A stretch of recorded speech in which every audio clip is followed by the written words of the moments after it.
આ તરફ યાત્રાધામ અંબાજીમાં તેજ પવન ફૂંકાયો, જેના કારણે અંબાજીમાં ધૂળિયું વાતાવરણ જોવા મળ્યું। પવન સાથે ધૂળની ડમરીઓ ઉડતા લોકોને પણ હાલાકી પડી। વાતાવરણમાં પલટાથી ખેડૂતો પણ ચિંતામાં મુકાયા છે।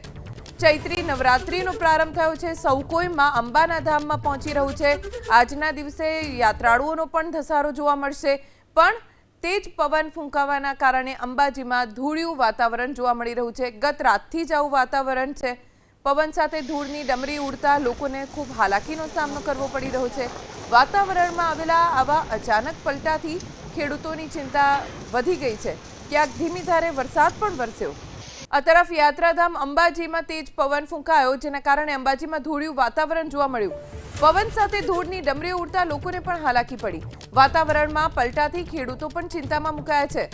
ચૈત્રી નવરાત્રીનો પ્રારંભ થયો છે। સૌ કોઈ માં અંબાના ધામમાં પહોંચી રહ્યું છે।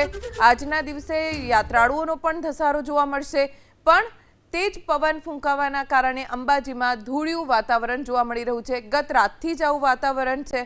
પવન સાથે ધૂળની ડમરી ઉડતા લોકોને ખૂબ હાલાકીનો સામનો કરવો પડી રહ્યો છે। વાતાવરણમાં આવેલા આવા અચાનક પલટાથી ખેડૂતોની ચિંતા વધી ગઈ છે। ક્યાંક ધીમી ધારે વરસાદ પણ વરસ્યો।